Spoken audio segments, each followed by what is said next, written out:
이명박 전 대통령은 오늘 새벽 서울 동부구치소에 수감됐습니다. 이 전 대통령의 수감 첫날 생활은 어떤지 현장 취재기자 연결해서 자세한 소식 알아보겠습니다. 네, 신아람 기자, 이명박 전 대통령의 구속영장이 발부된 이후 몇 분 만에 이 동부구치소에 수감된 건가요? 네, 이명박 전 대통령에 대한 구속영장은 어젯밤 11시 6분에 발부됐습니다. 이 전 대통령이 논현동 자택을 나와 이곳 서울 동부구치소에 도착한 건 그로부터 70여 분 뒤인 오늘 새벽 0시 20분쯤이었습니다. 이 전 대통령은 이곳 동부구치소에서 신체검사 등을 마친 뒤 독방에 수감됐는데요. 수감 첫날인 오늘 아침 식사는 모닝빵과 양배추 샐러드였습니다. 식사 뒤에는 다른 수용자들과 마찬가지로 식판을 스스로 닦은 것으로 전해졌습니다. 자, 조금 전에는 이명박 전 대통령의 가족들이 구치소를 처음으로 찾았다고요. 네, 조금 전인 오전 10시 20분쯤 아들 시영 씨 등 가족들이 구치소를 방문했습니다. 이 전 대통령을 면회하기 위해서인데요. 이 전 대통령은 참모들과 다른 변호인단과도 만나 향후 검찰 수사와 재판 대응 전략을 마련할 계획입니다. 검찰은 오늘 이 전 대통령을 조사할 계획은 없다고 밝혔습니다. 지금까지 서울 동부구치소에서 전해드렸습니다. 네, 들으신 대로 어젯밤 이명박 전 대통령에 대한 구속영장이 발부되자 검찰은 이 전 대통령의 논현동 자택에서 구속영장을 바로 집행했습니다. 네, 지금 논현동 자택 앞 모습은 어떤지 취재기자 연결해서 알아보겠습니다. 성혜란 기자, 이제 영장이 집행된 지 11시간 정도 지났는데 분위기가 좀 어떻습니까? 네, 이명박 전 대통령이 가족과 참모들의 배웅 속에서 호송차에 올라탔던 이곳 논현동 자택 앞 골목길은 아주 조용합니다. 이 전 대통령의 집 앞에서 구속을 촉구해온 피켓 시위도 오늘은 열리지 않았고요. 이 전 대통령의 구속영장 집행에 대비해서 설치됐던 철제 울타리도 현재는 모두 정리가 됐습니다. 다만 전직 대통령의 내외에 대한 이 경우는 계속해서 유지되기 때문에 아직 일부 경호 인력은 집 앞에 남아있는 상태입니다. 어제 구속영장 발부 소식이 전해지자 이 전 대통령의 집 안에서는 분주하게 오가는 가족들의 모습이 포착되기도 했는데요. 이 호송차에 오르기 전 이 전 대통령의 아들인 이시영 씨와 일부 가족이 눈물을 흘리기도 했습니다. 부인 김윤옥 여사는 집 밖으로 나오지는 않았습니다. 이 전 대통령은 호송차에 오르기 전 측근들에게 가볍게 손으로 인사를 하고 이 참모 두 명과 악수를 한 뒤 호송차에 바로 올라탔는데요. 이제 이곳 논현동 자택 앞에는 이곳 논현동 자택에는 김윤옥 여사만 남아서 거주할 것으로 보입니다. 지금까지 이 전 대통령의 서울 논현동 자택 앞에서 전해드렸습니다. 네, 이명박 전 대통령이 구속 수감되면서 정치권의 반응은 엇갈리고 있습니다. 네, 그럼 현장 취재기자 연결해서 자세한 내용 알아보겠습니다. 김도영 기자. 네, 국회입니다. 네, 민주당과 자유한국당의 반응 그야말로 극과 극이라고요. 네, 그렇습니다. 더불어민주당에서는 이명박 전 대통령이 이제라도 진실을 고백하고 국민 앞에 사죄해야 한다고 주장했습니다. 추미애 민주당 대표는 비리와 부정부패 그리고 국정농단으로 얼룩진 독재 정권 9년이 뒤늦게 막을 내렸다고 밝혔습니다. 그러면서 이 전 대통령 구속을 반면교사 삼아 더욱 엄격한 집권당이 되겠다고 밝혔습니다. 바른미래당 박주선 대표는 네 번째로 전직 대통령이 구속된 어제를 무술국치일이라고 이름 붙이고 싶다고 했고 민주평화당은 사법 원칙에 따른 마땅한 결과라고 평가했습니다. 반면 자유한국당은 정치보복이라며 반발하고 있습니다. 홍준표 대표는 또 한 명의 전직 대통령을 개인 비리 혐의로 구속하는 것이 나라를 위해 옳은 판단이냐며 국민들이 정치보복이라고 보지 않겠냐고 비판했습니다. 자, 문재인 대통령은 이 시각 현재 베트남 순방 중인데 청와대도 입장을 내놨습니까? 네, 그렇습니다. 문재인 대통령은 어제 오전 베트남과 아랍에미리트 순방길에 올라 이명박 전 대통령 구속에 대한 직접적인 반응은 알려지지 않았습니다. 다만 김의겸 청와대 대변인은 그저 안타까울 뿐 무슨 말을 더 할 수 있겠냐며 삼가고 또 삼가겠다는 입장을 내놓았습니다. 스스로에게 가을서리처럼 엄격하겠다는 다짐을 깊이 새기겠다고도 했는데요. 김 대변인은 문 대통령의 발언은 아니고 자신이 대통령의 심중을 헤아려서 내놓은 메시지라고 밝혔습니다. 지금까지 국회에서 전해드렸습니다. 네, 관련된 소식 최진영 변호사 그리고 강경석 사회부 법조팀 기자와 함께 짚어보겠습니다. 네, 안녕하세요. 네, 안녕하세요. 안녕하십니까. 네, 이제 이명박 전 대통령에 대한 영장이 발부됐는데 일단 저희가 영장 발부까지 걸린 시간을 좀 따져봤습니다. 영장 심사부터요. 그런데 박근혜 전 대통령 같은 경우에는 16시간 33분이었고요. 이명박 전 대통령도 물론 길었습니다. 근데 13시간 5분. 아무래도 저렇게 한 3시간 반 정도 더 적게 걸린 이유는 뭐라고 보면 될까요? 기본적으로 영장 실질 심사에 관한 신문이 열리지 않았다. 네. 그것이 가장 핵심적인 차이가 아니겠습니까? 박근혜 전 대통령 같은 경우에는 영장 실질 심사에 직접 참가를 해서 판사의 재판장의 질문에 일일이 다 대답을 했습니다. 그 시간이 굉장히 오래 걸렸지 않습니까? 그 이후에 실질 심사가 끝난 다음에 대기 시간까지 다 포함을 한다면은 박근혜 전 대통령이 길지만 전체적으로 봤을 때 그 기간이 없는데 했을 때는 이명박 전 대통령에 대한 어떤 신문을 뺀 심리 시간은 오히려 길었다라고 볼 수 있는데요. 아시다시피 전체적으로 200장이 넘는 범죄 사실, 그리고 또 157권, 500장씩 돼서 전체적으로 그 혐의를 인정하는 증거 서류가 8만 장 됐다라고 하니까 그것을 전부는 다 읽지 못했겠습니다만 대강의 핵심적인 것은 다 봤는데 그 시간이 아마 거의 10시간이 넘은 것 같습니다. 네. 그럼에도 불구하고 보통 오늘 새벽 정도에 발부 여부가 결정되지 않을까 싶었었는데 네.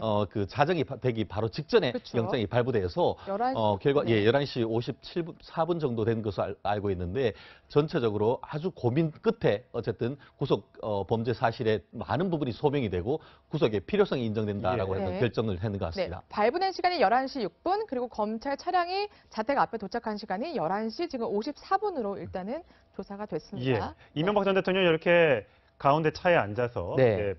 이제 동부구치소로 이제 수감이 될 때 네.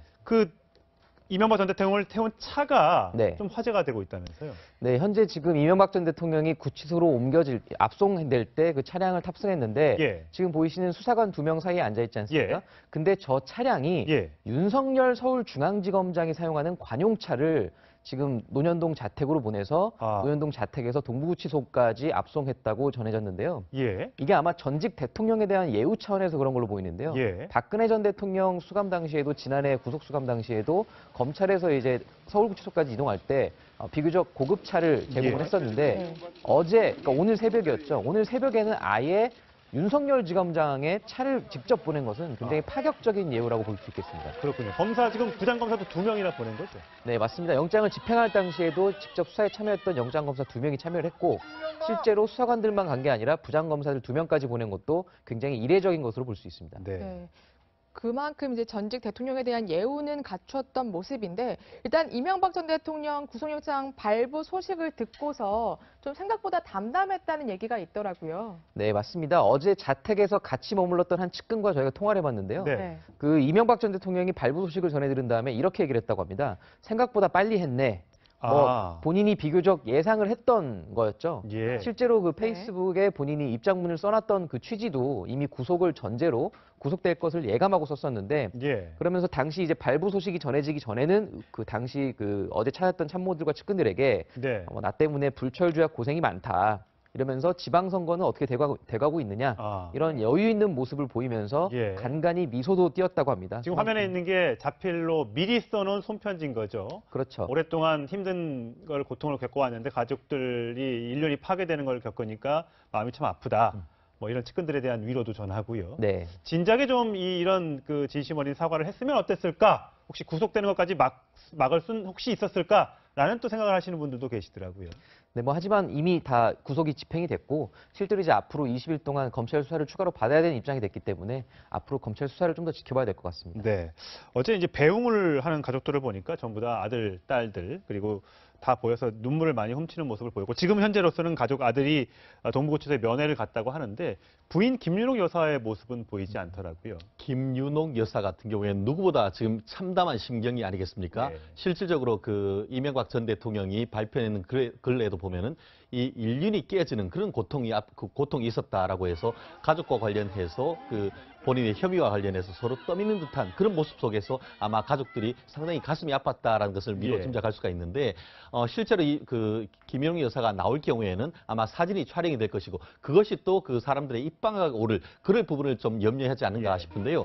말씀하신 것처럼 김인홍 여사는 나오지 않고 아들, 딸을 비롯해서 가족들 그리고 측근들이 한 20여 명 정도 나와서 가는 길을 배웅을 했는 것 같은데 정말 이른바 야망의 세월, 정말 셀러리맨의 신화가 어제 정말 무너지는 모습을 현장에서 똑똑히 보는 상황이었던 것 같습니다. 네. 김은웅 여사는 아무래도 이제 말씀하신 것처럼 집 밖으로 나오진 않고 자택 안에서 이제 이전 대통령을 껴안고 굉장히 펑펑 울었다고 네. 하더라고요. 그만큼 충격이 컸던 것 같은데 일단 측근 25명이 마지막 배웅을 했잖아요. 네. 근데 그 가운데에서도 아무래도 또 유인촌 전 장관이 계속 화제가 되더라고요.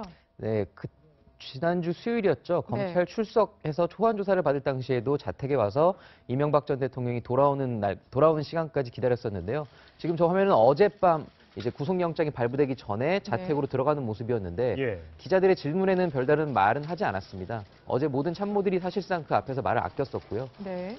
유인촌 전 장관은 잘 아시다시피 과거에 이제 1991년도에 드라마 야망의 세월에서 그 현대건설 대표를 주인공으로 했던 모델로 했던 그 역할을 맡았던 인연이 있었거든요. 그 이후에 이제 서울시장까지 재직하면서 서울문화재단 이사장도 거쳤고 이명박 정부에서는 문화체육관광부 장관까지 역임했던 그런 인연이 있었습니다. 네, 이명박 전 대통령의 측근으로 불렸던 사람이죠. 김영우 자유한국당 의원. 개인적 의견이라고 밝혔습니다만 이렇게 입장을 밝혔습니다. 들어보시겠습니다. 이것은 명백한 정치 보복입니다. 정치 활극입니다. 정의로운 적폐 청산이라면 노무현 정부, DJ 정부의 적폐도 함께 조사해야 되는 거 아니겠습니까? 그런데 그동안 검찰은 그 두 정권의 적폐에 대해서는 눈을 가리고 귀를 막아왔습니다. 오늘은 우리 대한민국 정치사에서 우리 검찰이 또 하나의 적폐를 만든 날로 기록될 것입니다. 네, 정치 보복이라고 이제 주장을 했습니다. 이전 대통령도 그간에는 정치 보복이다라고 하면서 굉장히 강도 높게 검찰 수사에 대해서 비판을 해왔었는데 어제 쓴 자필 입장문은 네. 뭔가 톤이 굉장히 누그러졌다 이런 느낌이 들게 하더라고요. 네. 지금 한번 같이 보시면 지금 이 시간 누굴 원망하기보다는 이 모든 것은 내 탓이라는 심정이고 자책감을 느낀다 이렇게 말하는가 하면 깨끗한 정치를 하고자 노력했지만 오늘날 국민 눈높이에 비춰보면 미흡한 부분이 없지 않았다. 네. 특히 내 탓이란 말은 제가 이전 대통령 지금 수사 받을 동안 처음 듣는 말 같기도 합니다. 네, 맞습니다. 과거에 이제 정치보복 1월달 기자회견에서 굉장히 강한 톤으로 비판한 이후에 어제는 앵커 얘기한 대로 굉장히 톤이 좀 수위를 조절했는데 문제는 후반부에 있었습니다. 네. 후반부 입장문을 보면은 지난 10개월 동안 견디기 힘든 고통을 겪었다. 예. 가족들은 인륜이 파괴되는 아픔을 겪고 있고 사실 이 입장문의 이 부분이 가장 눈여겨볼 대목이었었는데 아, 그래요? 그러니까 문재인 정부가 출범한 지 지금 10개월 가까이 됐는데 네. 결국엔 문재인 정부가 출범한 이후부터 지금까지 본인이 어떻게 보면 표적 수사를 당하고 있었다라는 찍은 표현을 거군요. 우회적으로 쓴 게 네. 아닌가 이런 네. 해석이 가능한 대목이었고요. 예. 그다음에 가족들이 인륜이 파괴되는 아픔이라는 이 표현 자체가 굉장히 네. 강한 어떻게 보면 불만을 드러낼 수 있는 대목 그렇죠. 아니겠습니까? 그러면 여기서 나로서 책임을 끝내고 내 가족은 건드리지 마라. 이런 뜻으로 해석이 될 수 있는 부분입니까? 그런 해석도 충분히 가능한 대목이고요. 실제로 이명박 전 대통령이 검찰 수사 과정에서 김희중 전 부속실장이 10만 달러를 건넸다는 대목에 대해서 애초에 김윤옥 여사에게 전달됐다는 진술을 본인이 받았다라고 했을 정도로 가족에 대한 수사를 예. 굉장히 차단하고 싶었던 마음이 은연중에 읽혔었거든요. 예. 아마 이런 심정들이 어제 입장문에도 반영된 게 아닌가 그런 해석이 나오고 있습니다. 예. 자, 이명박 전 대통령이 박근혜 전 대통령과 다른 점은 측근들은 많이 이명박 전 대통령을 찾아왔습니다만 지지자들이나 동네 주민들이 이명박 전 대통령의 이 구치소 수감되는 모습을 많이 지켜보지 않았던 것 같습니다. 그 이유 어제 보면 자택 앞은 아닙니다만 이 구치소 앞에서도 일부 시민들이 계란을 던지기도 하고 또 장미꽃을 던지기도 하고 하면서 굉장히 이제 어떻게 보면 좀 조금 비판하는 듯한, 그러니까 어떻게 보면 인과응보다 이런 건 이제 주장하고 싶었던 것 같은데요. 일단 그 장면을 좀 준비해봤습니다. 먼저 보시겠습니다. 이 보라색 장미는 고난과 혼을 상징하는 건데 제가 백송이를 산 건 이명박은 몸과 혼이 100년 정도는 고생을 해야 그 씻은 뒤를 다 할 수 있다. 네, 저렇게 차가 들어가는데 지금 꽃을 던지고 계란을 던지고 혹시 꽃을 던지길래 저는 지지자가 아닐까라는 생각이 들었었는데 막상 인터뷰를 들어보니까 그만큼 사죄해야 된다는 얘기다라고 하면서 더욱 강도 높게 비판을 하시더라고요. 매우 역설적인 상황인 것 같습니다. 우리가 요즘 얘기하기에 꽃길만 걷자라고 하고 가는 길에 꽃길을 한다는 것은 축복의 의미인 것 같은데 매우 역설적으로 어떤 그 뭐 돌을 던지거나 어떤 다른 그 강한 어떤 그 하드 따뜻한 뭘 던지는 것이 아니고 가장 부드러운 것을 던짐으로써 오히려 이명박 전 대통령을 강하게 질타하는 그런 어떻게 보면 나름대로의 성숙한 시민의식이라고 평가할 여지도 없지 않은 것 같은데요. 말씀하신 것처럼 작년 그 3월 달에 박근혜 전 대통령이 구속됐을 같은 경우에는 출두할 때 지지자들이 앞에서 들어누워서 못 간다라고 할 수가 있고 이 태극기 부대가 굉장히 어떻게 보면 강력하게 반발을 했습니다. 하지만 이번 그 이명박 전 대통령이 구속할 때나 아니면은 검찰에 출두할 때 지지하는 사람들을 보기가 굉장히 어려웠고 말씀하신 것처럼 한 20여 명에 아주 가까운 측근들만 했던 점에서 박근혜 전 대통령과 이명박 전 대통령의 이른바 팬덤이 많이 다르다. 물론 이명박 전 대통령은 이미 퇴임한 지 5년이 넘어가는 전 대통령이고 박근혜 전 대통령 같은 경우에는 이 그 전직 대통령이지만 탄핵 과정에서 많은 세력이 있었다는 그런 차이가 있다는 것을 감안한다 하더라도 이명박 전 대통령 500만 표 이상의 어떤 그 표를 그 차이로 당선된 대통령이라 생각했을 때는 정말 격세지감이 느끼지 않을 수 없고 아마 그 부분에 대해서는 모든 것이 본인의 탓이다라고 했는 것이 바로 그러한 점을 웅변하는 것 같습니다. 이명박 전 대통령의 구치소 생활을 좀 짚어보도록 하겠는데요. 박근혜 전 대통령보다 그 독거실이 조금 더 크다고요? 네, 그렇게 크게 차이가 나지는 않는데요. 아무래도 동부구치소가 지금 최근에 신설된 새로 만든 구치소다 보니까 지금 이 지하 1층 그리고 지상 12층 규모의 독거실인 구치소인데 이명박 전 대통령이 수용된 곳은 12층에 있는 독거실입니다. 12층. 지금 저 그림에 보이시는 독거실이 원래는 3명 정도가 사용하는 그 방을 개조를 해서 개조라고 표현하기도 좀 애매할 정도로 이미 저렇게 만들어져 있었다고 하는데요. 실제로 이제 저 방에 혼자 사용을 하게 되고 나머지 12층에 있는 그 이명박 전 대통령 라인에는 나머지 그 독거실은 비워놨다고 합니다. 그러니까 12층에는 이명박 전 대통령 혼자 지금 현재로서는 사용하고 있는 거예요. 그 12층 전체라고 보긴 좀 어렵고요. 그 12층에서 이명박 전 대통령이 수감돼 있는 그 같은 그 소위 복도식 계단 아파트를 생각하시면 이 가운데 있는 아파트에서 양쪽 끝이랄지 이 주변에 있는 정도를 지금 비워놓은 거거든요. 그래서 교도관 7명이 지금 조를 짜서 이명박 전 대통령을 집중 관리하게 되고 이것은 박근혜 전 대통령의 현재 수감 상황과도 비슷하게 볼 수 있습니다. 네, 근데 동부구치소 저는 사실 집 근처에서 가끔 보곤 하는데 처음에는 구치소인지 모를 정도로 굉장히 깨끗하고 현대식 건물로 지어놨더라고요. 그래서 이것도 막 특혜 아니냐 이렇게 주장하시는 시민들도 있는 것 같아요. 그렇습니다. 실질적으로 그 최근에 작년 6월 달에 개청을 해서 공식적으로는 9월부터 쓰고 있습니다. 말씀하신 것처럼 지금 그 송파구의 그 탄천 근처에 있기 때문에 환경도 괜찮습니다. 그리고 바로 이어서 이 동부구치소 바로 옆에 이 동부지방검찰청이 있고 동부지방검찰청 바로 이어서 동부지방법원이 있어서 이른바 동부지방법원 그 법조 타운을 형성하고 있는데요.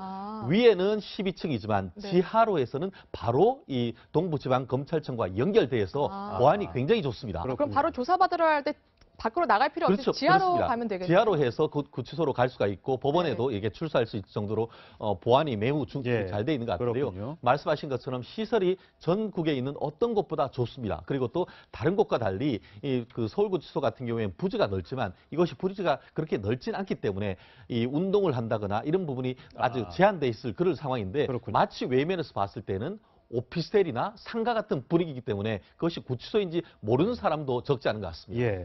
참 보면 아이러니한 게 서울구치소에는 지금 박근혜 전 대통령이 있고 동부구치소에는 이명박 전 대통령이 이제 수감되어 있는데 측근들은 또 이렇게 엇갈려서 맞습니다. 지금 공범 관계에 있는 지금 그 수감자들을 이렇게 분리해서 수감한 건데요. 서울구치소에 말씀하신 대로 박근혜 전 대통령이 있고 이명박 전 대통령에 관련된 김백준 전 총무계획관이 수감돼 있습니다.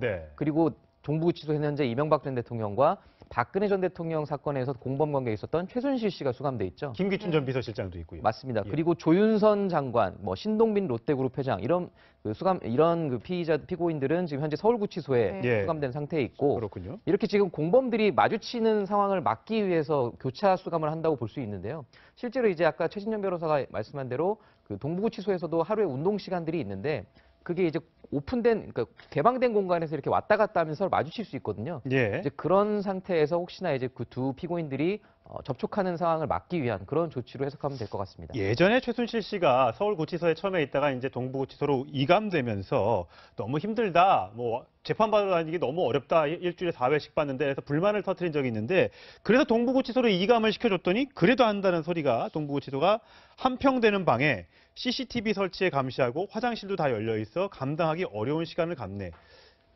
아무리 구치소라, 그러니까 최신식 구치소라고 하더라도 이거는 수감 교정하는 곳이잖아요. 맞습니다. 이건 뭐 어쩔 수 없는 거잖아요. 그 정도는 피고인들이 감내를 해야 되는 상황인 걸 보이고요. 물론 해외의 경우 조금 더 수감 시설이 좋은 경우가 있긴 하지만 아무래도 그 국내에서는 이 현재의 현실 상황에 맞게 수감자들이 생활을 해야 될 것 같고 실제로 이 동부구치소 같은 경우는 네. 워낙 신식 시설이다 보니까 수감자들이 뭐 네. 불만을 터뜨리기보다는 오히려 좀 더 선호하는 그런 구치소로 알려져 그래요? 있습니다. 그렇군요. 다만 이분 관련해서 사실관계는 좀 확인해야 되는 것이 최순실 씨 같은 경우에는 박근혜 전 대통령이 서울구치소로 수감되니까 바로 동부로 온 것이 아니고 남부구치소로 갔습니다. 아. 근데 남부구치소가 그 이 서울 그 지방검찰청 법원으로 오기는 1시간이 넘는 아. 그렇기 때문에 그 오가는 것이 어렵다는 것을 호소를 해서 이 그 동부구치소로 왔고 또 김기춘 비서실장 같은 경우에도 공범 분리 원칙에서 이쪽으로 왔는데 김기춘 실장 같은 경우에는 그 심장에 스텐트를 받고 네, 건강에 염려가 건강 있다라고 안 해서 인근의 대학병원에 있는 곳으로 해서 동부구치소로 왔는 예. 그런 어떤 경위는 없지 않습니다. 일단 이명박 전 대통령이 구치소에 첫날을 보내고 있는데 간단하게 식단을 조금 어쨌든 식사를 해야 될 테니까요. 아침에는 모닝빵과 잼, 두유, 양초 네. 샐러드를 먹었고 점심에는 김치찌개, 그다음에 멸치볶음, 조미김 깍두기로 점심이 먹게 되겠네요, 이제. 차렸다고 합니다. 네. 오늘 조사 주말까지는 조사가 없다고 하고요. 첫 번째 검찰 조사는 월요일쯤 있을 예정이라고 검찰 측에서 밝혔습니다. 자, 오늘 두 분 말씀 여기까지 듣겠습니다. 고맙습니다. 네. 다음 소식입니다. 이 트럼프 미국 대통령이 맥메스터 백악관 국가안보보좌관을 전격 경질하고 후임으로 존 볼턴 주 유엔 대사를 임명했습니다. 안보사령탑에 미국에서 가장 대표적인 대북 강경파를 앉혔습니다. 네, 그럼 취재기자 연결하겠습니다. 이상현 기자, 자, 맥메스터 보좌관 경질서에 돌았었는데 결국 교체된 거군요. 네, 그렇습니다. 틸러슨 국무장관이 경질될 때 다음 차례는 맥메스터 보좌관이 아니냐는 말이 돌았었는데요. 그때부터 차기 물망에 올랐던 존 볼턴 전 유엔 대사가 새로이 지명됐습니다. 트럼프 대통령은 트위터에 다음 달 9일부터 볼턴이 새로운 안보보좌관이 될 거라고 발표하게 돼서 기쁘다고 올렸습니다. CNN은 트럼프 대통령이 최근 맥메스터 경질과 관련해 존 볼턴 전 대사와 의논했고 발표가 있던 날 아침에도 면담을 가졌다고 보도했습니다. 이 존 볼턴 대사하면 강경파도 아니라 초강경파 아닙니까? 이게 어떤 뜻일까요? 네, 볼턴 전 대사는 대북 선제 타격을 주장해온 초강경파입니다. 부시 행정부 시절에 유엔 대사를 맡았고요. 당시에 북한을 원색 비난하면서 대북 제재를 주도했습니다. 군사 옵션을 배제하지 않는 이 존 볼턴 전 대사는 트럼프 대통령과도 성향이 잘 맞는다고 외신들은 보도하고 있는데요. 5월에 열릴 북미 정상회담을 앞두고 백악관이 안보사령탑을 교체한 걸 두고 북한이 북미 대화를 시간 끌기용으로 활용하거나 비핵화 약속을 지키지 않을 경우 군사적 옵션도 고려할 수 있다는 강력한 메시지를 준 거라는 분석도 나옵니다. 다만 볼턴 대사는 조금 전 폭스뉴스와의 인터뷰에서 지금까지 내가 한 말은 중요하지 않다. 대통령의 말이 중요하다면서 개인 의견 피력에 대해 조심스러운 태도를 보이기도 했습니다. 네, 이 부분도 지켜봐야 될 것 같은데 미국이 철강 관세를 이제 부과하는 대상에서 우리나라는 유예가 됐다고요? 네, 트럼프 대통령이 철광과 알루미늄 관세 부과 대상을 발표했는데요. 우리나라와 유럽연합, 캐나다 등 7개국이 빠졌습니다. 다만 우리나라는 완전 면제는 아니고요. 4월 말까지 유예된 건데 한미 FTA 개정 결과에 따라서 아마 최종 결정될 것 같습니다. 미국 측이 자동차 분야 등에서 대폭 양보를 요구하면서 FTA를 미국에 유리한 방향으로 끌어가기 위해서 통상 압박 수단으로 남겨놓은 걸로 보입니다. 미국이 중국에 대해서는 한 해 54조 원에 달하는 그야말로 관세 폭탄을 예고하면서 미중 무역 전쟁이 또 본격화하는 모습인데요. 중국도 당장 콩과 돼지고기 등 미국에 3조 원어치 관세를 예고하면서 보복에 나섰습니다. 무역 전쟁에 대한 우려로 미국 뉴욕 다우 지수가 3% 가까이 떨어지는 등 증시도 예민하게 반응하고 있습니다. 지금까지 국제부에서 전해드렸습니다. 이 상습 성추행 혐의를 받고 있는 영국 연출가 이윤택 씨의 구속 여부가 이르면 오늘 중으로 결정될 것으로 보입니다. 조금 전부터 법원에서 이 씨에 대한 구속영장 실질 심사가 진행되고 있습니다. 네, 그럼 취재기자 연결하겠습니다. 황소영 기자. 네, 서해부입니다. 네, 이 씨가 법원으로 들어가면서 어떤 말을 남겼습니까? 네, 조금 전 오전 10시 반부터 서울중앙지법에서 연극 연출가 이윤택 씨에 대한 구속영장 심사가 시작됐습니다. 이 씨는 심사가 시작되기 15분 전쯤 법원의 모습을 드러냈는데요. 굳은 표정의 이 씨는 고소인들에 대해 죄송하게 생각한다며 달게 벌을 받겠다고 말했습니다. 다만 연극 지원금 유용 등 새롭게 제기된 의혹에 대해서는 자신과는 무관한 일이라고 선을 그었습니다. 앞서 이틀에 걸쳐 경찰 조사를 받은 이 씨는 일부 혐의에 대해서는 인정했지만 연극 지도 과정에서 의도치 않게 일어난 일도 있다는 입장을 밝혔습니다. 이 씨의 구속 여부는 오늘 밤 늦게 결정될 전망입니다. 자, 이윤택 씨를 고소한 연극인 변호인단이 이 씨를 상대로 손해배상 청구 소송도 준비하고 있다면서요. 네, 맞습니다. 이 씨를 고소한 여성 연극인들의 공동 변호인단은 어제 오전 기자회견을 열고 이 씨의 구속을 촉구했습니다. 이 씨가 입힌 정신적 피해에 대한 손해배상 청구 소송을 준비하고 있다고 밝혔는데요. 또 이 씨가 재산을 처분하는 상황에 대비해 30 스튜디오 등 이 씨 명의 재산에 대한 가압류 신청도 추진하겠다고 밝혔습니다. 지금까지 사회부에서 전해드렸습니다.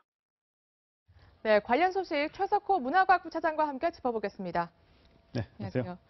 지금 이윤택 전 감독에 대한 구속영장 실질심사가 진행되고 있는데요. 일단 오늘 출석할 때 어떤 말을 했는지 같이 한번 좀 확인해 보시겠습니다.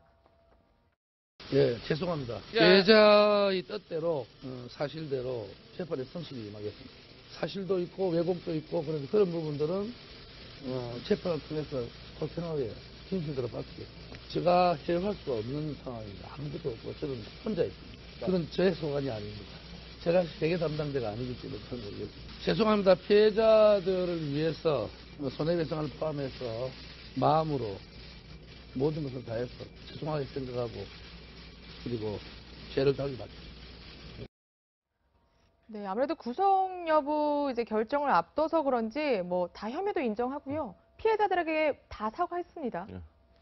네, 뭐 사과는 했지만 아직까지 1999년부터 2016년 6월까지 그 오랜 기간 동안 저질러온 성추행, 성폭행 사건은 아직 피해자들은 치유가 되지 않았습니다. 예. 그렇죠. 그 피해자들 17명 그리고 피해 건수가 62건입니다. 네. 상습 성폭행 혐의인데요. 오늘 영장실질심사를 거쳐서 이윤택 씨를 구속할지 안 할지를 법원이 결정을 합니다. 아무래도 뭐 피해자가 많기 때문에 한 밤 정도에 끝나지 않을까 이렇게 예상이 되는데 네. 아무래도 상당 부분 인정을 한 상황입니다. 그렇기 때문에 뭐 새벽까지 이어지지는 않을 것으로 보이고요. 네. 저녁이나 밤중에는 구속 여부가 결정날 것으로 보입니다. 아까 좀 전에 최석호 차장이 얘기했던 것처럼 1999년부터니까 벌써 한 17년간인데 17명을 62차례 성추행, 성폭행 했다고 했는데 이것 중에서 현재 영장에 담긴 내용은 성추행 24건과 그리고 나서 성폭행 1건에 대한 구속 여부를 가리기 위한 이제 이 범죄가 적시가 됐다고 합니다. 자, 이것 말고도 그동안 우리가 몰랐던 감춰져 있었던 추가 의혹이 폭로가 됐는데 어제 이제 피해자 측에서 주장한 폭로 기자회견 한번 보시겠습니다. 이윤택의 딸을 마중하러 김해공항에 가는 것을 놓쳤다는 이유로 엄청난 욕설과 함께 뺨을 맞고 폭력을 당한 단원도 있었는 등 또 자신의 마음에 들지 않거나 안마를 거부한 다음 날이면 당사자는 물론 단원 모두에게 욕설을 퍼붓거나 재떨이, 마이크 등을 던지거나 뺨을 때리거나 발길질을 하거나 무릎 꿇는 자세, 기마 자세와 같은 굴복하는 모습을 시키는 등 폭력은 일상사였습니다. 이게 뺨을 때리고 발길질을 하고 기마 자세 같은 굴복하는 모습을 했다라고 지금 주장을 하고 있습니다. 그동안 나왔던 성추행, 성폭행 의혹과는 다른 거잖아요. 그렇습니다. 이거는 폭행이죠. 예. 성추행, 성폭행을 뭐 그것도 있지만 폭행 혐의가 추가되는 부분입니다. 일단은 경찰은 성추행 부분 24건에 대해서만 혐의를 적용을 했기 때문에 이 부분에 대해서는 오늘 영장실질심사에서는 다뤄지지 않을 것으로 보입니다. 예. 하지만 검찰이 기소하는 단계에서는 이러한 부분들까지 혐의에 추가할 것으로 보이는데요. 네. 이 씨에게 맞아서 고막이 터졌다는 단원이 그래요? 9명이나 됩니다. 네. 머리를 잡아 흔들고요. 아예 머리카락을 자른 경우도 있다고 합니다. 네. 그러니까 연극계 거장이라는 어떤 절대 권력을 가지고 얼마나 많은 폭행을 저질렀는지 이 부분에 대해서도 우리 수사기관이 한번 살펴봐야 할 부분입니다. 네, 일단 피해자들의 주장이 폭행이 굉장히 심했다는 내용인데 네. 이 부분도 정말 수사를 해서 엄격하게 처벌을 해야 될 것 같습니다. 사실이라면. 그런데 지금 문제가 보니까 추행만 적용됐을 뿐 성폭행도 사실 처벌도 어렵고 지금 뭐 혐의에도 적용하기가 어렵다면서요. 네, 그렇습니다. 2013년 6월에 폐지된 친고죄 때문인데요. 그것이 무엇이냐면 친고죄라는 것은 피해자들이 6개월 안에 고소가 없으면 아예 성범죄로 처벌을 할 수 없게 되는 겁니다. 하지만 이번에 경찰이 지목한 부분은 2010년 4월에 신설된 상습죄라는 부분입니다. 그러니까 2010년 이후 사건 같은 경우에는 성추행이나 성폭행이 상습적으로 이루어졌다면 이러한 부분에 대해서 처벌을 할 수 있다. 그렇기 때문에 그 영장에 적시된 사건도 2010년 이후의 사건들이 꽤 있습니다. 그런데 여기에 해당되는 건 상습입니다. 보면 2010년 이후에 성폭행을 당했다는 부분은 이윤택 씨에게 단 한 건뿐입니다. 그래서 경찰은 성폭행 부분도 그 혐의에 넣고 싶었지만 상습이라는 부분이 걸리기 때문에 성폭행 부분은 넣지 못하고 성추행죄 24건만 넣은 건데요. 영장에는 이러한 24건 말고 62건 중에 24건을 제외한 38건 부분에 대해서도 내용은 적시를 했습니다. 혐의에는 적용을 못했지만 내용에는 적시를 했습니다. 그렇기 때문에 오늘 법원이 영장 실질심사를 하면 이 부분에 대해서도 살피게 되면 영장 발부 여부에도 영향을 준다. 이렇게 보면 될 것 같습니다. 네, 이 물리적인 폭력뿐만 아니라 개인 소유거의 극장 건물 공사에 단원들을 동원했다는 의혹까지 추가로 제기됐는데요. 그 목소리도 들어보시죠. 그 극장 중에 상당 부분은 이 단원들이 다 지었습니다. 그 단원들이 새벽부터 일어나서 타일 공사하고 벽돌 나르고 심지어 배관 공사 뭐 이런 것들까지 거의 다 단원들이 했었고요.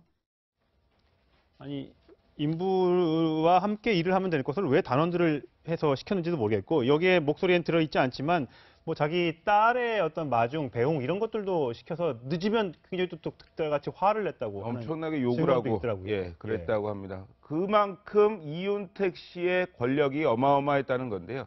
여기에서 지켜봐야 될 부분은 오늘 영장실질심사인 만큼 이 부분이 적용을 할 수 있을까 여부인데 성추행, 성폭행 혐의입니다. 지금까지는. 그렇기 때문에 법적 문제에서는 그닥 큰 영향을 줄 것 같지는 않습니다.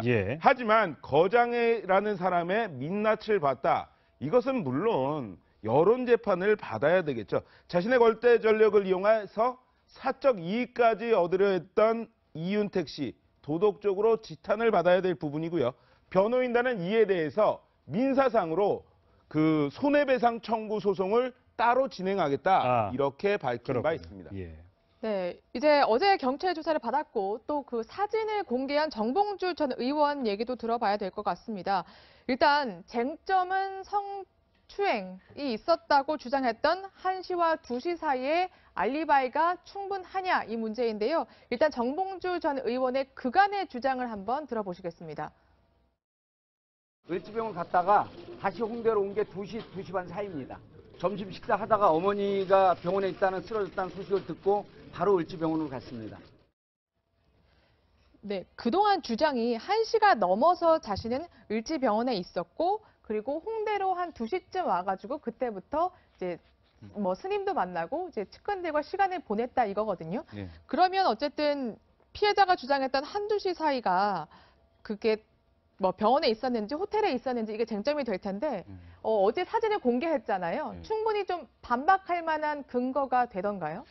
원래는 기존에는 11시 54분 2011년 12월 23일 오전 11시 54분 낙곰수 같이 했던 녹음실에서 찍은 사진 한 장이 공개됐었는데 어제 67장의 사진이 추가로 공개가 됐습니다. 그러니까 당일에 12시경, 그다음에 1시 정도 2시 전후 2시 반 정도에 이제 명진 스님을 만나는 것으로 거기까지 이제 예. 공개가 됐는데 예. 이렇게 보면 12시에서 2시 반 사이에 홍대 인근에 계속 있었다. 그렇죠. 이런 이야기가 됩니다. 그렇죠. 하지만요.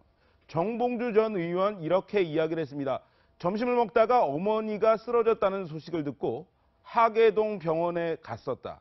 그리고 1시 반 정도, 1시가 넘어서야 병원을 출발했기 때문에 나는 여의도 호텔에 갈 시간적 여유조차 없었다. 이렇게 이야기를 했습니다. 예. 그러면 예. 지금 이 사건을 우리가 볼 때 좀 중요하게 볼 게 있습니다. 이 사건의 본질이 뭡니까?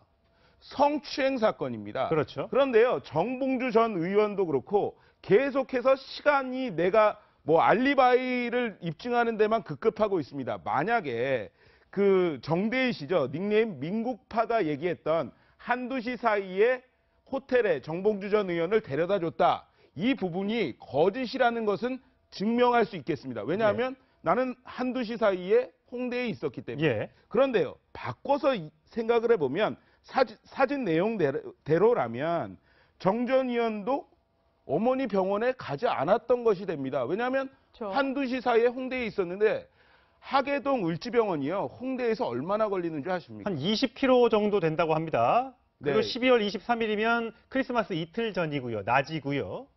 저렇게 가려면요. 빨리 가도 한 40분. 네. 보통 한 1시간 정도 거리입니다. 예. 직선거리로 뭐 이렇게 가다 보면 네이버 지도에 찾아보니까 29km더라고요. 예. 그런데 1시까지 어제 사진을 공개한 걸 보면 1시까지 낙곰수 그 함께 했던 사람들과 사진을 찍은 예. 부분이 있습니다. 그리고 2시에서 3시 사이에 명진 스님과 홍대에서 사진을 찍습니다.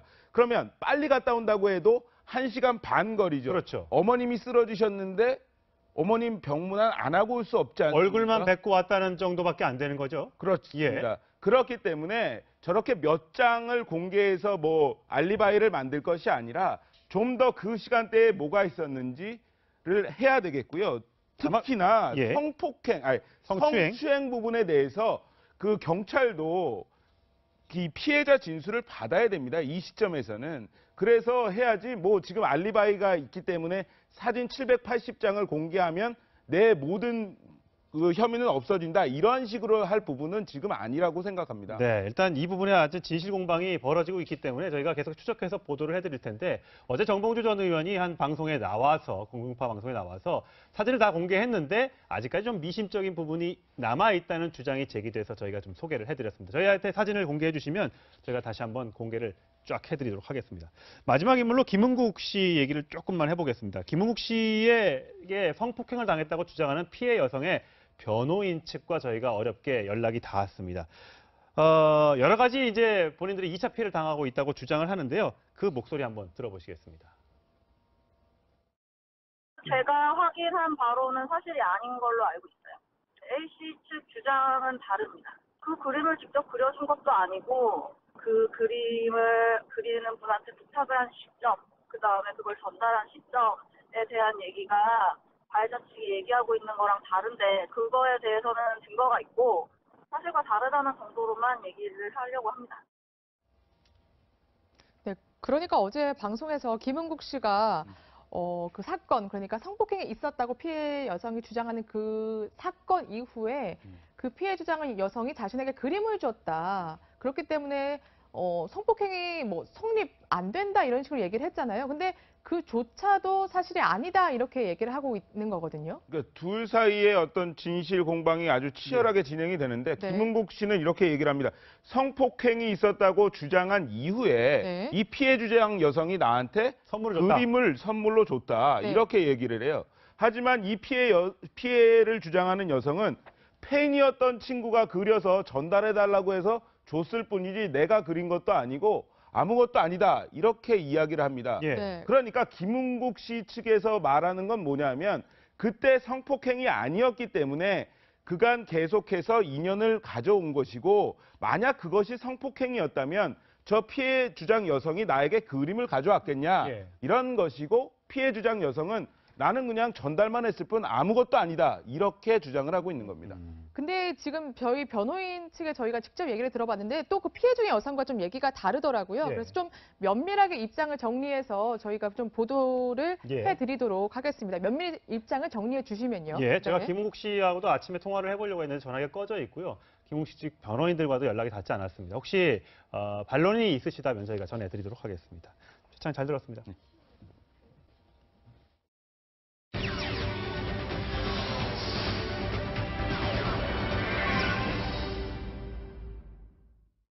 오늘의 333 뉴스 먼저 사회 뉴스 살펴봅니다.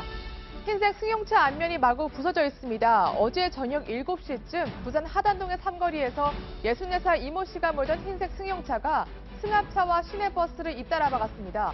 버스 LNG 탱크에서 가스가 누출되고 있었는데 경찰과 소방당국이 출동해서 다행히 밸브를 차단했습니다. 버스 승객 등 7명이 부상을 입었습니다. 식재료가 놓인 바닥을 애완견이 뛰어다니고 음식물 쓰레기가 조리대 코앞에 있습니다. 주방기구도 이 먼지와 머리카락 범벅입니다. 개도 같이 뛰어다니고 일하는데 바닥에 놔놓고 일하면 어떤단 말입니까 이게. 사육이 머리카락 묻어있는 거 하면서. 요즘 이렇게 스마트폰 앱으로 음식 배달 많이 시키시죠?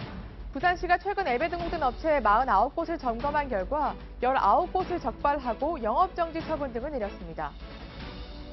충남 서창군의 한 갯벌, 캄캄한 어둠 속에 해양경찰이 여성을 구조하고 있습니다. 40대 부부가 조개를 캐러 갯벌에 들어갔다가 방향을 잃고 고립된 겁니다. 표지판도 없고 이렇게 허허벌판인데 어떻게 부부의 위치를 찾았을까요? 휴대전화 앱 해로드 덕분이었습니다. 신고자의 위치를 전달해주는 앱인데요. 바다는 물론 산에서도 이용할 수 있다고 하니까 등산이나 낚시 가시는 분들 미리 설치해 두시면 좋을 것 같습니다.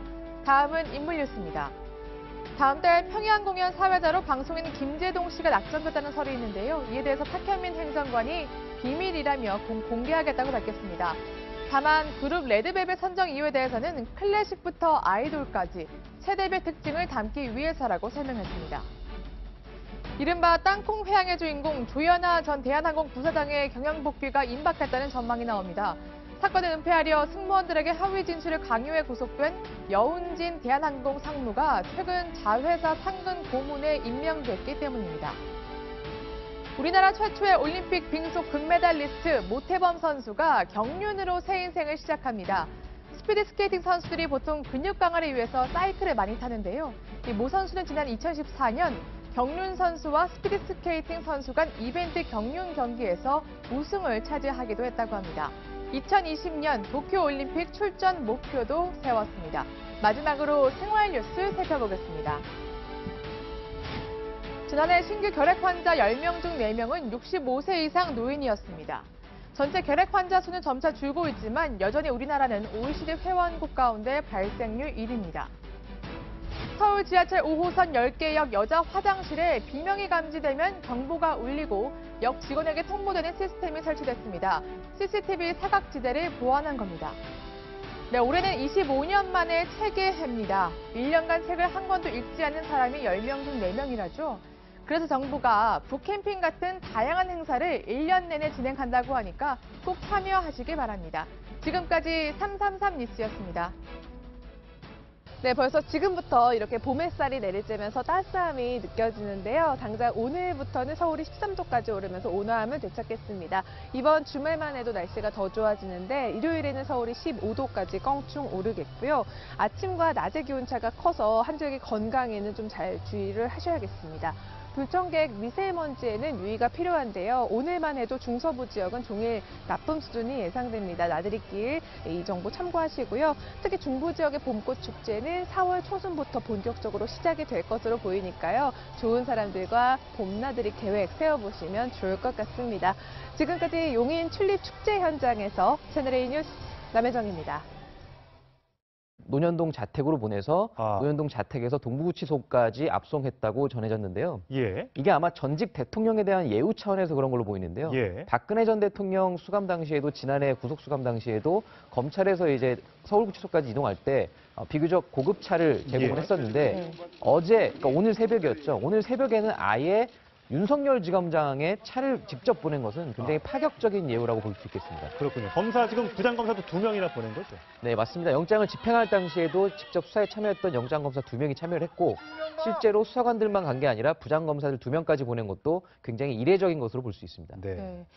그만큼 이제 전직 대통령에 대한 예우는 갖췄던 모습인데 일단 이명박 전 대통령 구속영장 발부 소식을 듣고서 좀 생각보다 담담했다는 얘기가 있더라고요. 네, 맞습니다. 어제 자택에서 같이 머물렀던 한 측근과 저희가 통화를 해봤는데요. 네. 그 이명박 전 대통령이 발부 소식을 전해들은 다음에 이렇게 얘기를 했다고 합니다. 생각보다 빨리 했네. 본인이 비교적 예상을 했던 거였죠. 예. 실제로 그 페이스북에 본인이 입장문을 써놨던 그 취지도 이미 구속을 전제로 구속될 것을 예감하고 썼었는데 그러면서 당시 이제 발부 소식이 전해지기 전에는 그 당시 그 어제 찾았던 참모들과 측근들에게 나 때문에 불철주야 고생이 많다. 이러면서 지방선거는 어떻게 돼가고 있느냐 이런 여유 있는 모습을 보이면서 간간히 미소도 띄었다고 합니다. 지금 화면에 있는 게 자필로 미리 써놓은 손편지인 거죠. 그렇죠. 오랫동안 힘든 걸 고통을 겪어왔는데 가족들이 일년이 파괴되는 걸 겪으니까 마음이 참 아프다. 뭐 이런 측근들에 대한 위로도 전하고요. 네. 진작에 좀 이런 그 진심 어린 사과를 했으면 어땠을까? 혹시 구속되는 것까지 막을 순 혹시 있었을까라는 또 생각을 하시는 분들도 계시더라고요. 네, 뭐 하지만 이미 다 구속이 집행이 됐고 실제로 이제 앞으로 20일 동안 검찰 수사를 추가로 받아야 되는 입장이 됐기 때문에 앞으로 검찰 수사를 좀 더 지켜봐야 될 것 같습니다. 네.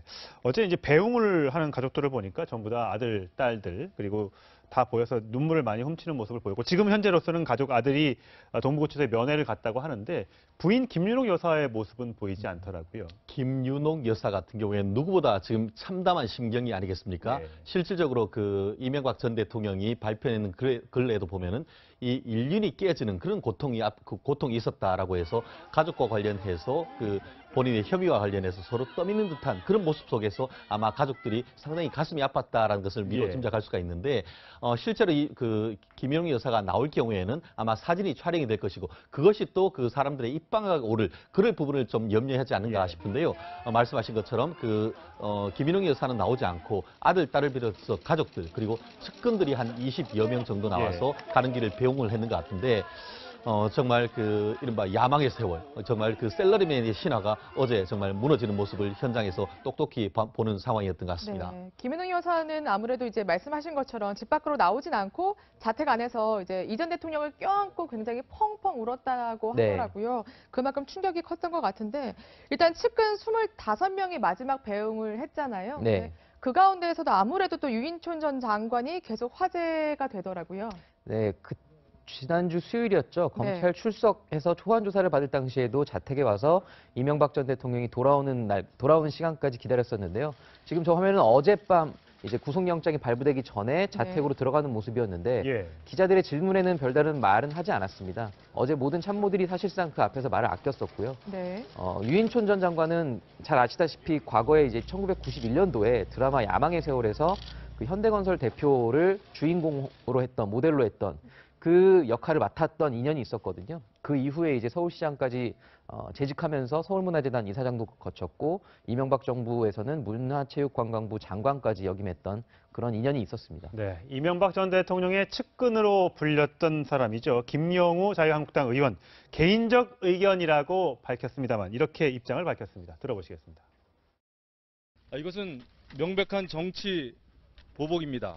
정치 활극입니다. 정의로운 적폐 청산이라면 노무현 정부, DJ 정부의 적폐도 함께 조사해야 되는 거 아니겠습니까? 그런데 그동안 검찰은 그 두 정권의 적폐에 대해서는 눈을 가리고 귀를 막아왔습니다. 오늘은 우리 대한민국 정치사에서 우리 검찰이 또 하나의 적폐를 만든 날로 기록될 것입니다. 네, 정치 보복이라고 이제 주장을 했습니다. 이 전 대통령도 그간에는 정치 보복이다라고 하면서 굉장히 강도 높게 검찰 수사에 대해서 비판을 해왔었는데 어제 그 쓴 자필 입장문은 뭔가 톤이 굉장히 누그러졌다 이런 느낌이 들게 하더라고요. 지금 한번 같이 보시면 지금 이 시간 누굴 원망하기보다는 이 모든 것은 내 탓이라는 심정이고 자책감을 느낀다 이렇게 말하는가 하면 깨끗한 정치를 하고자 노력했지만 오늘날 국민 눈높이에 비춰보면 미흡한 부분이 없지 않았다. 특히 내 탓이란 말은 제가 이 전 대통령 지금 수사 받을 동안 처음 듣는 말 같기도 합니다. 네, 맞습니다. 그 과거에 이제 정치보복 1월달 기자회견에서 굉장히 강한 톤으로 비판한 이후에 어제는 앵커 말씀대로 앵커 얘기한 대로 굉장히 톤이 좀 수위를 조절했는데 문제는 후반부에 있었습니다. 네. 후반부 입장문을 보면은 지난 10개월 동안 견디기 힘든 고통을 겪었다. 예. 가족들은 인륜이 파괴되는 아픔을 겪고 있고 사실 이 입장문의 이 부분이 가장 눈여겨볼 대목이었었는데 아, 그래요? 그러니까 문재인 정부가 출범한 지 지금 10개월 가까이 됐는데 네. 결국엔 문재인 정부가 출범한 이후부터 지금까지 본인이 어떻게 보면 표적 수사를 당하고 있었다라는 표현을 거군요. 우회적으로 쓴 게 네. 아닌가 이런 네. 해석이 가능한 대목이었고요. 예. 그다음에 가족들이 인륜이 파괴되는 아픔이라는 이 표현 자체가 굉장히 네. 강한 어떻게 보면 불만을 드러낼 수 있는 대목 아니겠습니까? 그러면 여기서 나로서 책임을 끝내고 내 가족은 건드리지 마라. 이런 뜻으로 해석이 될 수 있는 부분입니까? 그런 해석도 충분히 가능한 대목이고요. 실제로 이명박 전 대통령이 검찰 수사 과정에서 김희중 전 부속실장이 10만 달러를 건넸다는 대목에 대해서 애초에 김윤옥 여사에게 전달됐다는 진술을 본인이 받았다라고 했을 정도로 가족에 대한 수사를 굉장히 차단하고 싶었던 마음이 은연중에 읽혔었거든요. 예. 아마 이런 심정들이 어제 입장문에도 반영된 게 아닌가 그런 해석이 나오고 있습니다. 예. 자, 이명박 전 대통령이 박근혜 전 대통령과 다른 점은 측근들은 많이 이명박 전 대통령을 찾아왔습니다만 지지자들이나 동네 주민들이 이명박 전 대통령의 이 구치소 수감되는 모습을 많이 지켜보지 않았던 것 같습니다. 그 이유 어제 보면 자택 앞은 아닙니다만 이 구치소 앞에서도 일부 시민들이 계란을 던지기도 하고 또 장미꽃을 던지기도 하고 하면서 굉장히 이제 어떻게 보면 좀 조금 비판하는 듯한, 그러니까 어떻게 보면 인과응보다 이런 건 이제 주장하고 싶었던 것 같은데요. 일단 그 장면을 좀 준비해봤습니다. 먼저 보시겠습니다. 이 보라색 장미는 고난과 혼을 상징하는 건데 제가 백송이를 산 건 이명박 전 대통령은 오늘 새벽 서울 동부구치소에 수감됐습니다. 이 전 대통령의 수감 첫날 생활은 어떤지 현장 취재기자 연결해서 자세한 소식 알아보겠습니다. 네, 신하람 기자, 이명박 전 대통령의 구속영장이 발부된 이후 몇 분 만에 이 동부구치소에 수감된 건가요? 네, 이명박 전 대통령에 대한 구속영장은 어젯밤 11시 6분에 발부됐습니다. 이 전 대통령이 논현동 자택을 나와 이곳 서울 동부구치소에 도착한 건 그로부터 70여 분 뒤인 오늘 새벽 0시 20분쯤이었습니다. 이 전 대통령은 이곳 동부구치소에서 신체검사 등을 마친 뒤 독방에 수감됐는데요. 수감 첫날인 오늘 아침 식사는 모닝빵과 양배추 샐러드였습니다. 식사 뒤에는 다른 수용자들과 마찬가지로 식판을 스스로 닦은 것으로 전해졌습니다. 자, 조금 전에는 이명박 전 대통령의 가족들이 구치소를 처음으로 찾았다고요. 네, 조금 전인 오전 10시 20분쯤 아들 시영 씨 등 가족들이 구치소를 방문했습니다. 이 전 대통령을 면회하기 위해서인데요. 이 전 대통령은 참모들과 다른 변호인단과도 만나 향후 검찰 수사와 재판 대응 전략을 마련할 계획입니다. 검찰은 오늘 이 전 대통령을 조사할 계획은 없다고 밝혔습니다. 지금까지 서울 동부구치소에서 전해드렸습니다. 네, 들으신 대로 어젯밤 이명박 전 대통령에 대한 구속영장이 발부되자 검찰은 이 전 대통령의 논현동 자택에서 구속영장을 바로 집행했습니다. 네, 지금 논현동 자택 앞 모습은 어떤지 취재기자 연결해서 알아보겠습니다. 성혜란 기자, 이제 영장이 집행된 지 11시간 정도 지났는데 분위기가 좀 어떻습니까? 네, 이명박 전 대통령이 가족과 참모들의 배웅 속에서 호송차에 올라탔던 이곳 논현동 자택 앞 골목길은 아주 조용합니다. 이 전 대통령의 집 앞에서 구속을 촉구해온 피켓 시위도 오늘은 열리지 않았고요. 이 전 대통령의 구속영장 집행에 대비해서 설치됐던 철제 울타리도 현재는 모두 정리가 됐습니다. 다만 전직 대통령의 내외에 대한 이 경호는 계속해서 유지되기 때문에 아직 일부 경호 인력은 집 앞에 남아있는 상태입니다. 어제 구속영장 발부 소식이 전해지자 이 전 대통령의 집 안에서는 분주하게 오가는 가족들의 모습이 포착되기도 했는데요. 이 호송차에 오르기 전 이 전 대통령의 아들인 이시영 씨와 일부 가족이 눈물을 흘리기도 했습니다. 부인 김윤옥 여사는 집 밖으로 나오지는 않았습니다.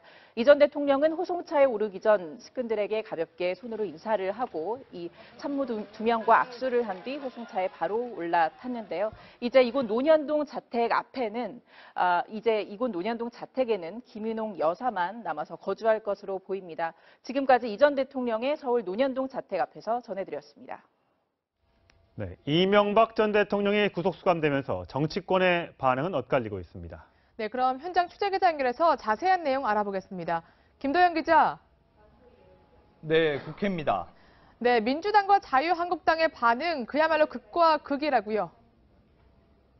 네, 그렇습니다. 더불어민주당에서는 이명박 전 대통령이 이제라도 진실을 고백하고 국민 앞에 사죄해야 한다고 주장했습니다.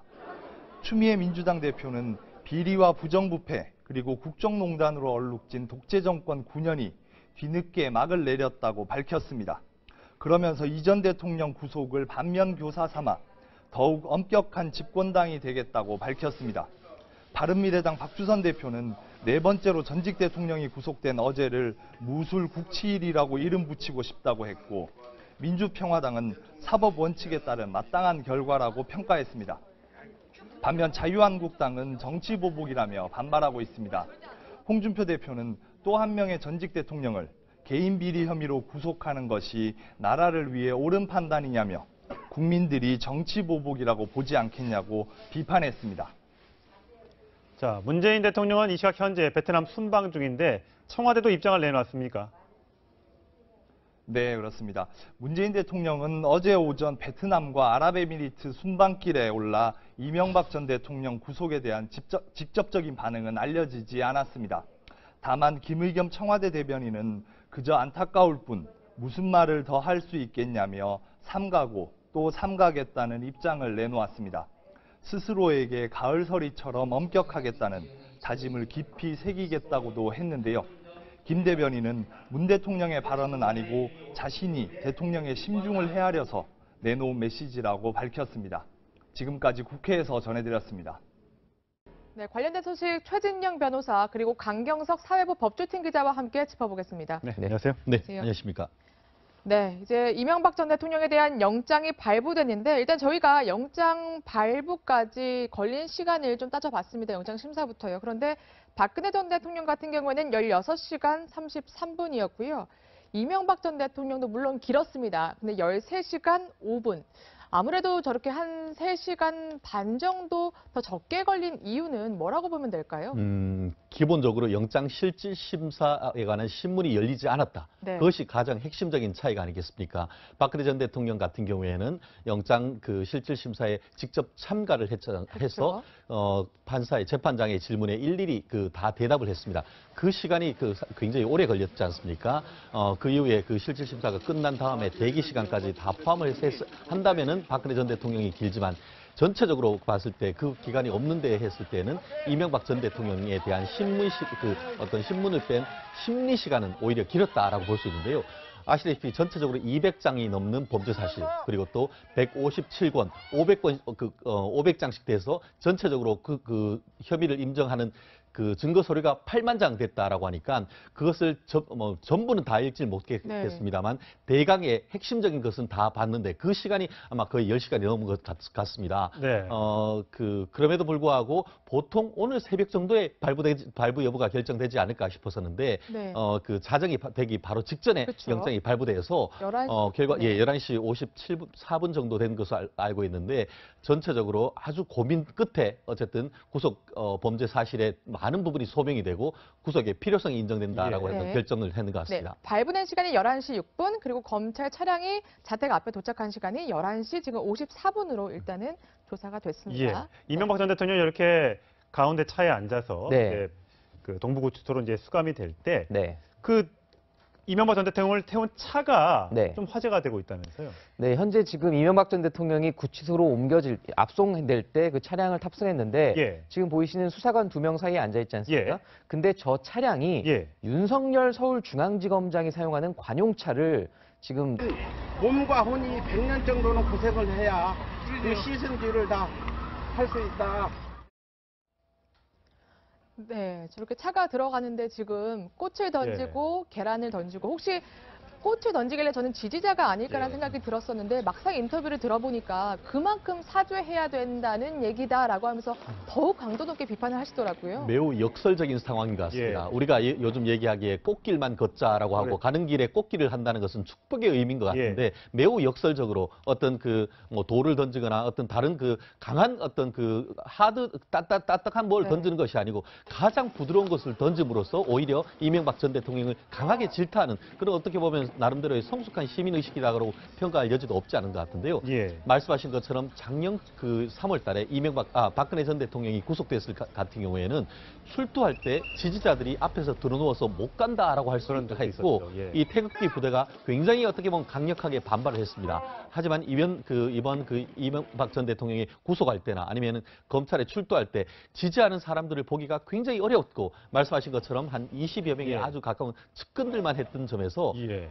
박근혜 전 대통령과 이명박 전 대통령의 이른바 팬덤이 많이 다르다. 예. 물론 이명박 전 대통령은 이미 퇴임한 지 5년이 넘어가는 전 대통령이고 박근혜 전 대통령 같은 경우에는 그 전직 대통령이지만 탄핵 과정에서 많은 세력이 있었다는 그런 차이가 있다는 것을 감안한다 하더라도 이명박 전 대통령 500만 표 이상의 어떤 그 표를 그 차이로 당선된 대통령이라 생각했을 때는 네. 정말 격세지감이 느끼지 않을 수 없고 아마 그 부분에 대해서는 모든 것이 본인의 탓이다라고 했는 것이 바로 예. 그러한 점을 웅변하는 것 같습니다. 예, 이명박 전 대통령의 구치소 생활을 좀 짚어보도록 하겠는데요.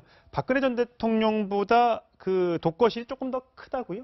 네, 그렇게 크게 차이가 나지는 않는데요. 아무래도 동부구치소가 지금 최근에 신설된 새로 만든 구치소다 보니까 예. 지금 이 지하 1층 그리고 지상 12층 규모의 독거실인 구치소인데 예. 네. 이명박 전 대통령이 수용된 곳은 12층에 있는 독거실입니다. 12층. 지금 저 그림에 보이시는 독거실이 원래는 3명 정도가 사용하는 그 방을 개조를 해서 예. 개조라고 표현하기도 좀 애매할 정도로 이미 저렇게 만들어져 있었다고 하는데요. 실제로 이제 저 방에 혼자 사용을 하게 되고 예. 나머지 12층에 있는 그 이명박 전 대통령 라인에는 나머지 그 독거실은 비워놨다고 합니다. 그러니까 12층에는 이명박 전 대통령 혼자 지금 현재로서는 사용하고 있는 그 거예요. 12층 전체라고 보긴 좀 어렵고요. 그 12층에서 이명박 전 대통령이 수감돼 있는 그 같은 그 소위 복도식 계단 예. 아파트를 생각하시면 예. 이 가운데 있는 아파트에서 양쪽 끝이랄지 이 네. 주변에 있는 정도를 지금 비워놓은 거거든요.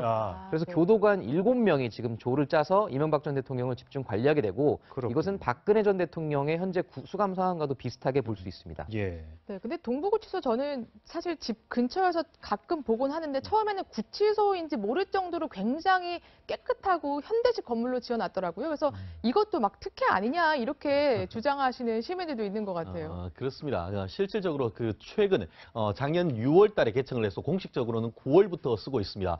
말씀하신 것처럼 지금 그 송파구의 그 탄천 근처에 있기 때문에 환경도 괜찮습니다. 예. 그리고 바로 이어서 이 동부구치소 바로 옆에 이 동부지방검찰청이 있고 동부지방검찰청 바로 이어서 동부지방법원이 있어서 이른바 네. 동부지방법원 그 법조 타운을 형성하고 있는데요. 위에는 12층이지만 네. 지하로에서는 바로 이 동부지방검찰청과 연결돼서 보안이 굉장히 좋습니다. 그럼 바로 조사받으러 할 때 밖으로 나갈 필요 없이 지하로 그렇습니다. 가면 되겠네요. 지하로 해서 구치소로 갈 수가 있고 법원에도 이게 출소할 수 있을 정도로 보안이 매우 잘 돼 있는 것 같은데요. 그렇군요. 말씀하신 것처럼 시설이 전국에 있는 어떤 곳보다 좋습니다. 그리고 또 다른 곳과 달리 그 서울구치소 같은 경우에는 부지가 넓지만 이것이 부지가 그렇게 넓진 않기 때문에 이 운동을 한다거나 이런 부분이 아주 제한돼 있을 그런 상황인데 마치 외면에서 봤을 때는 오피스텔이나 상가 같은 분위기이기 때문에 그것이 구치소인지 모르는 사람도 적지 않은 것 같습니다. 예. 참 보면 아이러니한 게 서울구치소에는 지금 박근혜 전 대통령이 있고 동부구치소에는 이명박 전 대통령이 이제 수감되어 있는데 측근들은 또 이렇게 엇갈려서 네, 맞습니다. 지금 공범 관계에 있는 지금 그 수감자들을 이렇게 분리해서 수감한 건데요. 예. 서울구치소에 말씀하신 대로 박근혜 전 대통령이 있고 이명박 전 대통령에 관련된 김백준 전 총무계획관이 수감돼 있습니다. 네. 그리고 동부구치소에는 현재 이명박 전 대통령과 박근혜 전 대통령 사건에서 공범 관계에 있었던 최순실 씨가 수감돼 있죠. 김기춘 전 비서실장도 있고요. 맞습니다. 그리고 조윤선 장관, 신동빈 롯데그룹 회장 이런 그 피고인들은 지금 현재 서울구치소에 수감된 상태에 있고 이렇게 지금 공범들이 마주치는 상황을 막기 위해서 교차 수감을 한다고 볼 수 있는데요. 실제로 이제 아까 최진영 변호사가 말씀한 대로 그 동부구치소에서도 하루에 운동 시간들이 있는데 그게 이제 그러니까 개방된 공간에서 이렇게 왔다 갔다 하면서 서로 마주칠 수 있거든요. 예. 이제 그런 상태에서 혹시나 이제 그 두 피고인들이 접촉하는 상황을 막기 위한 그런 조치로 해석하면 될 것 같습니다. 예전에 최순실 씨가 서울구치소에 처음에 있다가 이제 동부구치소로 이감되면서 너무 힘들다, 재판받으러 다니기 너무 어렵다, 일주일에 4회씩 받는데 그래서 불만을 터뜨린 적이 있는데 그래서 동부구치소로 이감을 시켜줬더니 그래도 한다는 소리가 동부구치소가 한평되는 방에 CCTV 설치에 감시하고 화장실도 다 열려 있어 감당하기 어려운 시간을 갖네. 아무리 그러니까 최신식 구치소라고 하더라도 이거는 수감 교정하는 곳이잖아요. 맞습니다. 이건 어쩔 수 없는 거잖아요. 그 정도는 피고인들이 감내를 해야 되는 상황인 걸 보이고요. 물론 해외의 경우 조금 더 수감 시설이 좋은 경우가 있긴 하지만 아무래도 그 국내에서는 이 현재 이 현실 상황에 맞게 수감자들이 생활을 해야 될 것 같고 실제로 이 동부구치소 같은 경우는 워낙 신식 시설이다 보니까 수감자들이 뭐 불만을 터뜨리기보다는 오히려 좀 더 선호하는 그런 구치소로 알려져 있습니다. 그렇군요. 다만 이 부분과 관련해서 사실관계는 좀 확인해야 되는 것이 최순실 씨 같은 경우에는 박근혜 전 대통령이 서울구치소로 수감되니까 바로 동부로 온 것이 아니고 남부구치소로 갔습니다. 근데 남부구치소가 그 이 서울 그 지방검찰청 법원으로 오기에는 1시간이 넘는 그렇기 때문에 그 오가는 것이 어렵다는 것을 호소를 해서 이 그 동부구치소로 왔고 또 김기춘 비서실장 같은 경우에도 공범 분리 원칙에서 이쪽으로 왔는데 김기춘 실장 같은 경우에는 그 심장에 스텐트를 받고 그 건강에 염려가 있다라고 해서 인근의 대학병원에 있는 곳으로 해서 동부구치소로 왔는 그런 어떤 경위는 없지 않습니다. 일단 이명박 전 대통령이 구치소에 첫날을 보내고 있는데 간단하게 식단을 조금 어쨌든 식사를 해야 될 테니까요. 아침에는 모닝빵과 잼, 두유, 양초 샐러드를 먹었고 점심에는 김치찌개, 그다음에 멸치볶음, 조미김, 깍두기로 점심이 먹게 되겠네요, 차렸다고 합니다. 네. 오늘 조사 주말까지는 조사가 없다고 하고요. 첫 번째 검찰 조사는 월요일쯤 있을 예정이라고 검찰 측에서 밝혔습니다. 자, 오늘 두 분 말씀 여기까지 듣겠습니다. 고맙습니다. 네.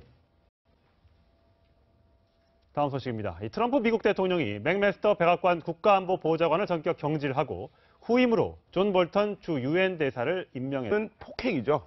성추행, 성폭행을 뭐 그것도 있지만 폭행 혐의가 추가되는 부분입니다. 일단은 경찰은 성추행 부분 24건에 대해서만 혐의를 적용을 했기 때문에 이 부분에 대해서는 오늘 영장실질심사에서는 다뤄지지 않을 것으로 보입니다. 하지만 검찰이 기소하는 단계에서는 이러한 부분들까지 혐의에 추가할 것으로 보이는데요. 이 씨에게 맞아서 고막이 터졌다는 단원이 9명이나 됩니다. 머리를 잡아 흔들고요. 아예 머리카락을 자른 경우도 있다고 합니다. 그러니까 연극계의 거장이라는 어떤 절대 권력을 가지고 얼마나 많은 폭행을 저질렀는지 이 부분에 대해서도 우리 수사기관이 한번 살펴봐야 할 부분입니다. 네, 일단 피해자들의 주장이 폭행이 굉장히 심했다는 내용인데 이 부분도 정말 수사를 해서 엄격하게 처벌을 해야 될 것 같습니다. 사실이라면. 그런데 지금 문제가 보니까 추행만 적용됐을 뿐 성폭행도 사실 처벌도 어렵고 지금 뭐 혐의에도 적용하기가 어렵다면서요. 네, 그렇습니다. 2013년 6월에 폐지된 친고죄 때문인데요. 그것이 무엇이냐면 친고죄라는 것은 피해자들이 6개월 안에 고소가 없으면 아예 성범죄로 처벌을 할 수 없게 되는 겁니다. 하지만 이번에 경찰이 지목한 부분은 2010년 4월에 신설된 상습죄라는 부분입니다. 그러니까 2010년 이후 사건 같은 경우에는 성추행이나 성폭행이 상습적으로 이루어졌다면 이러한 부분에 대해서 처벌을 할 수 있다. 그렇기 때문에 그 영장에 적시된 사건도 2010년 이후의 사건들이 꽤 있습니다. 그런데 여기에 해당되는 건 상습입니다. 보면 2010년 이후에 성폭행을 당했다는 부분은 이윤택 씨에게 단 한 건뿐입니다. 그래서 경찰은 성폭행 부분도 그 혐의에 넣고 싶었지만 상습이라는 부분이 걸리기 때문에 성폭행 부분은 넣지 못하고 성추행죄 24건만 넣은 건데요.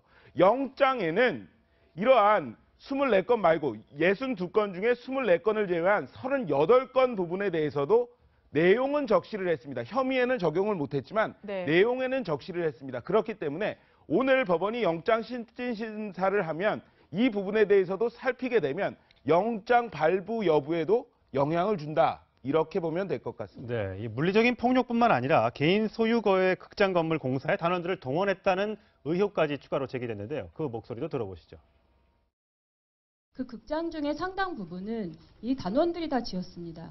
그 단원들이 새벽부터 일어나서 타일 공사하고 벽돌 나르고 심지어 배관 공사 뭐 이런 것들까지 거의 다 단원들이 했었고요. 아니 인부와 함께 일을 하면 될 것을 왜 단원들을 해서 시켰는지도 모르겠고 여기에 목소리엔 들어있지 않지만 뭐 자기 딸의 어떤 마중, 배웅 이런 것들도 시켜서 늦으면 굉장히 또 특별같이 화를 냈다고 엄청나게 하는 욕을 증언도 하고 있더라고요. 예, 그랬다고 합니다. 그만큼 이윤택 씨의 권력이 어마어마했다는 건데요. 여기에서 지켜봐야 될 부분은 오늘 영장실질심사인 만큼 이 부분이 적용을 할 수 있을까 여부인데 성추행, 성폭행 혐의입니다. 지금까지는. 그렇기 때문에 법적 문제에서는 그닥 큰 영향을 줄 것 같지는 않습니다. 예. 하지만 거장애라는 사람의 민낯을 봤다. 이것은 물론 여론 재판을 받아야 되겠죠. 자신의 걸대 전력을 이용해서 사적 이익까지 얻으려 했던 이윤택 씨, 도덕적으로 지탄을 받아야 될 부분이고요. 변호인단은 이에 대해서 민사상으로 그 손해배상 청구 소송을 따로 진행하겠다. 이렇게 밝힌 바 있습니다. 예. 네, 이제 어제 경찰 조사를 받았고 또 그 사진을 공개한 정봉주 전 의원 얘기도 들어봐야 될 것 같습니다. 일단 쟁점은 성추행이 있었다고 주장했던 1시와 2시 사이에 알리바이가 충분하냐 이 문제인데요. 일단 정봉주 전 의원의 그간의 주장을 한번 들어보시겠습니다. 을지병원 갔다가 다시 홍대로 온 게 2시 반 사이입니다. 점심 식사하다가 어머니가 병원에 있다는 쓰러졌다는 소식을 듣고 바로 을지병원으로 갔습니다.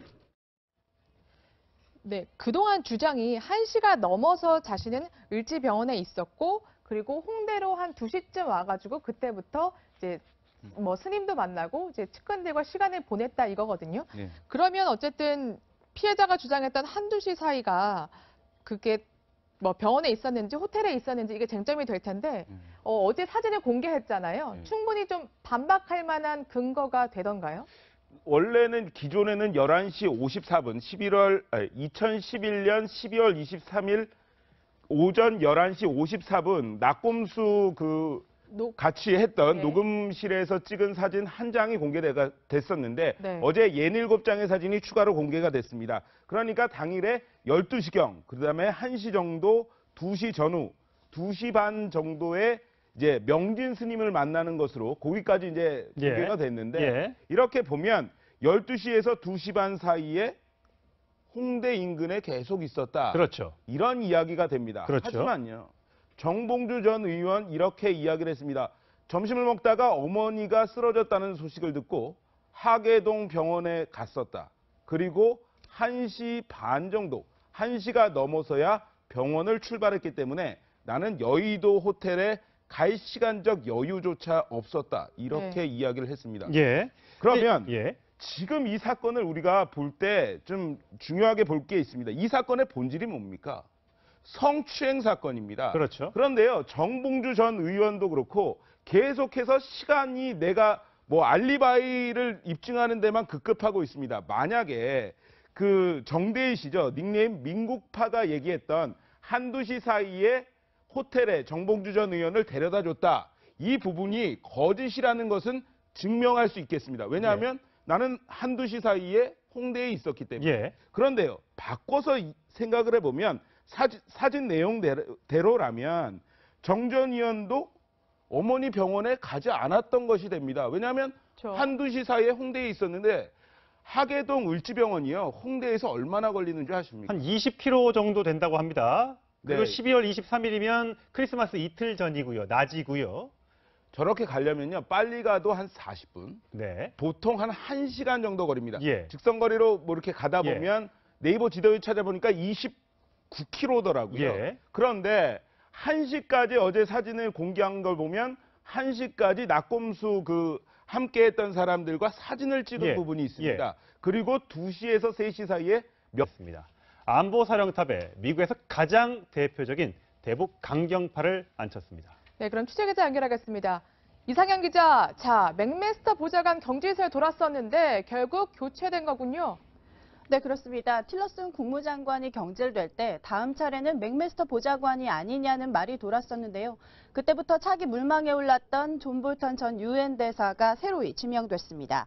트럼프 대통령은 트위터에 다음 달 9일부터 볼턴이 새로운 안보보좌관이 될 거라고 발표하게 돼서 기쁘다고 올렸습니다.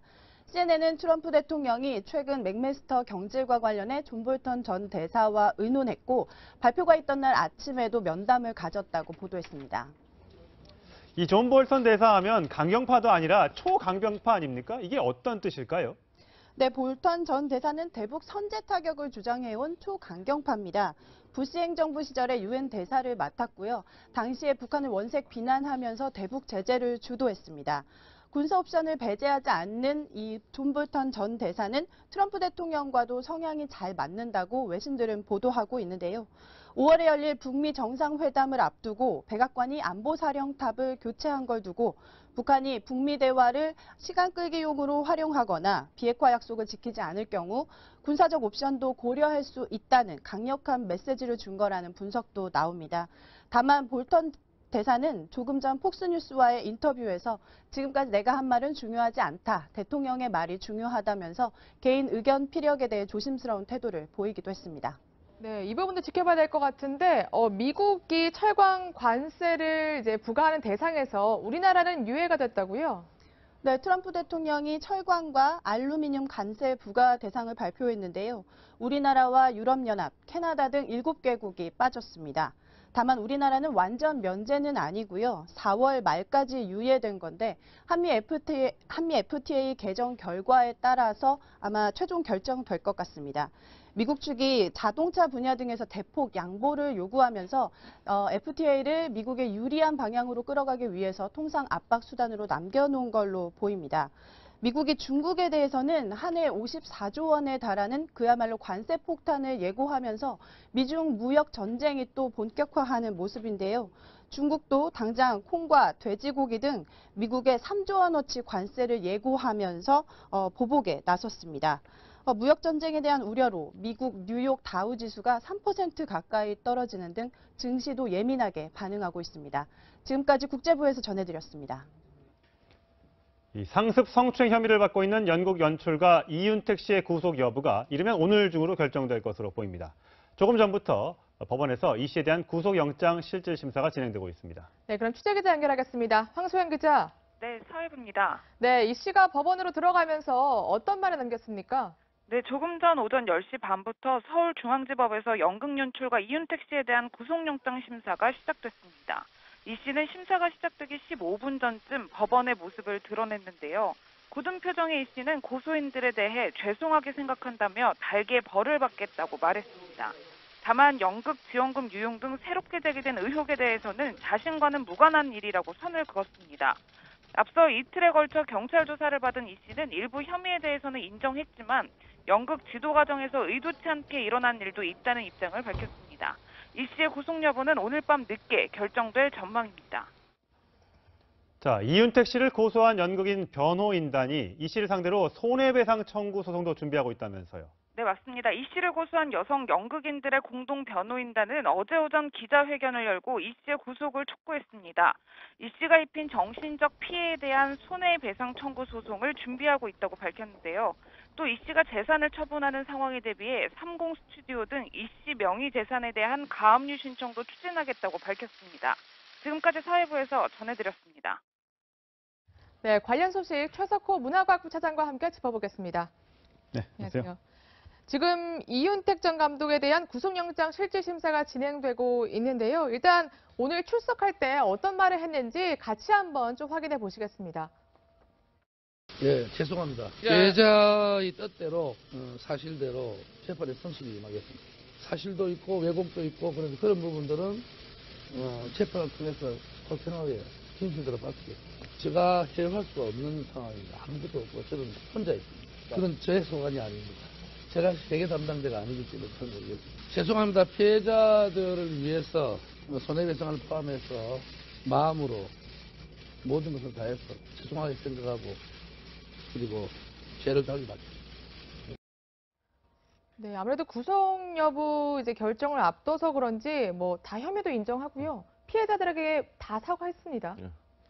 네, 뭐 사과는 했지만 아직까지 1999년부터 2016년 6월까지 그 오랜 기간 동안 저질러온 성추행, 성폭행 사건은 아직 피해자들은 치유가 되지 않았습니다. 예. 그렇죠. 그 피해자들 17명 그리고 피해 건수가 62건입니다. 네. 상습 성폭행 혐의인데요. 오늘 영장실질심사를 거쳐서 이윤택 씨를 구속할지 안 할지를 법원이 결정을 합니다. 아무래도 뭐 피해자가 많기 때문에 한 밤 정도에 끝나지 않을까 이렇게 예상이 되는데 네. 아무래도 상당 부분 인정을 한 상황입니다. 그렇기 때문에 뭐 새벽까지 이어지지는 않을 것으로 보이고요. 네. 저녁이나 밤중에는 구속 여부가 결정날 것으로 보입니다. 아까 좀 전에 최석호 차장이 얘기했던 것처럼 1999년부터니까 벌써 한 17년간인데 17명을 62차례 성추행, 성폭행 당했다고 했는데 이것 중에서 현재 영장에 담긴 내용은 성추행 24건과 그리고 나서 성폭행 1건에 대한 구속 여부를 가리기 위한 이제 이 범죄가 적시가 됐다고 합니다. 자, 이것 말고도 그동안 우리가 몰랐던, 감춰져 있었던 추가 의혹이 폭로가 됐는데 어제 이제 피해자 측에서 주장한 폭로 기자회견 한번 보시겠습니다.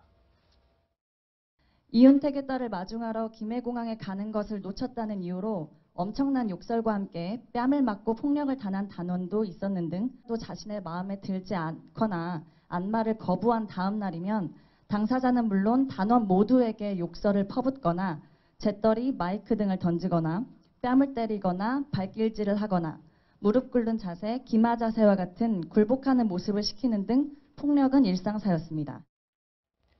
이게 뺨을 때리고 발길질을 하고 기마 자세 같은 굴복하는 모습을 했다라고 지금 주장을 하고 있습니다. 그동안 나왔던 성추행, 성폭행 의혹과는 다른 거잖아요. 그렇습니다. 이건